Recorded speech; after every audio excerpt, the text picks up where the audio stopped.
नमस्कार, स्वप्न के डिजिटल प्लेटफॉर्म पर आपका स्वागत है।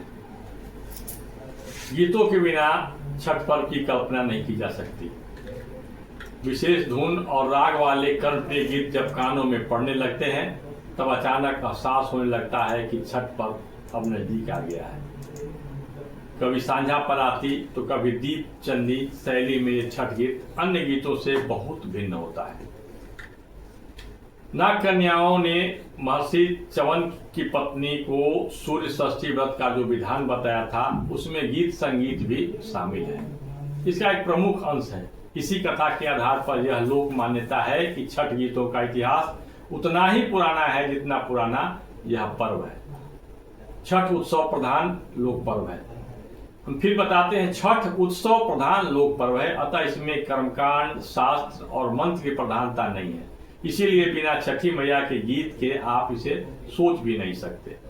कर्णप्रिय छठी गीत की अलग पहचान है। छठी गीत की आवाज कान में जाते ही बिहार के लोगों के मुख से अनायास निकल जाता है, जय छठी मैया, जय छठी मैया। घर घर में महिलाएं इस पर्व की रस्मों को करते समय अपनी स्थानीय भाषा में, स्थानीय बोली में, भोजपुरी, मागधी वगैरह में छठी गीत गाती हैं। इसका विशेष प्रशिक्षण कहीं नहीं होता। यह सामान्य महिलाओं के गायन की विधा रही है और आज भी है। रिमिक्स के जमाने में आज भी सबसे ज्यादा मनभावन छठ गीत व्रती महिलाएं ही गाती हैं। विंध्यवासिनी देवी से लेकर शारदा सिन्हा तक लोकप्रिय गायिकाओं ने उसी शैली का प्रयोग किया। वाद्य यंत्रों के सहारे इन गायिकाओं ने छठ के लोक गीतों के फलक को विस्तार जरूर दिया, लेकिन उसके मौलिकता में बदलाव लाने का प्रयास नहीं किया। छठ पर्व में अनेक प्रकार के फल और पकवान आदि के नैवेद्य चढ़ाए जाते हैं, जिसका वर्णन सूर्य नारायण को रिझाने वाले लोक गीतों में भी मिलते हैं। प्रकृति के प्रभाव से लोक के कंठ से निकलने वाली छठ गीतों की कला समीक्षकों ने अपने अपने तरीके से परिभाषित करने का प्रयास किया है। कला समीक्षकों का मानना है कि लोक कंठ में व्याप्त होने वाले छठी गीत कहरवा ताल और दीप चंदी ताल से निबद्ध होते हैं। इन गीतों के प्रभाव से एक ऐसे भाव संसार की रचना मन मस्तिष्क में होने लगती है जिसमें प्रकृति के प्रतीक पादप, पुष्प, पशु पक्षी भी उमंग में नृत्य करने लगते हैं। वातावरण में गूंजने वाले छठ गीत कानों से होकर सीधे हृदय में उतरते हैं। उसका मस्तिष्क से बहुत ज्यादा संबंध नहीं होता। वास्तव में यह भाव के धरातल पर मन के नृत्य की स्थिति का बोध करा देता है।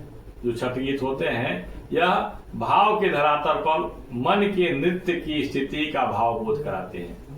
केरवा के पात पर उगेलन सूरजमल झांके झूके हो, करेलू छठ बरतिया से झांके झुके। हम तो से पूछी ले बरतिया ये बरतिया से केकरा लागी, हे करेलू छठ बरतिया से केकरा लागी, हे करेलू छठ बरतिया से केकरा लागी।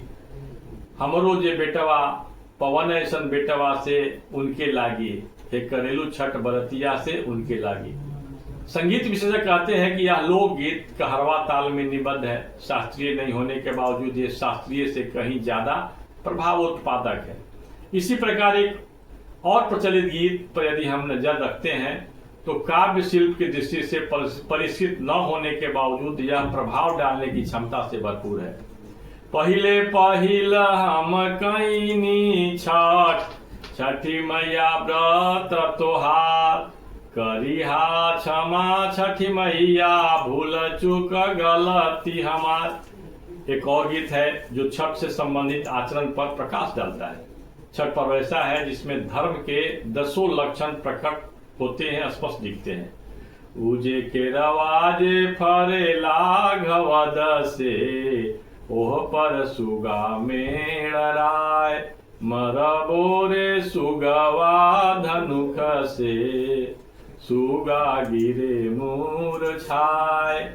उजे सुगनी जे रोहेली वियोग से, आदित होई न सहाय।